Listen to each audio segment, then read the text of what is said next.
लोगों ने अपना फैसला दिखा दिया। लोगों ने यह साबित कर दिया है कि जो इन्होंने इक़दाम 5 अगस्त को किए थे वो लोगों को मंजूर नहीं है। हमें एक्सपेक्टेशन तो छोड़ दीजिए, काम बहुत करते हैं, मुश्किलात दूर करते हैं।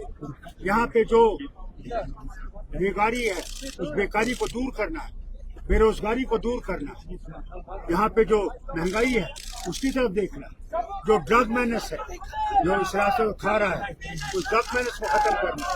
उसके लिए हमने कायम करने हैं वो सेंटर्स जहाँ पे इनका इलाज हो सके। आज एक लेफ्टिनेंट गवर्नर और 4 मुशीर नहीं होंगे, आज 90 लोग जो होंगे यहाँ की इसकी मुश्किलात को दूर करने की कोशिश करेंगे। मैं कहता हूँ मैं सबका शुक्र हूँ कि लोगों ने इलेक्शन में हिस्सा लिया और बड़ी आज़ादी से लिया और अल्लाह का शुक्र है नतीजे आपके सामने। उमर अब्दुल्ला बनेगा चीफ मिनिस्टर।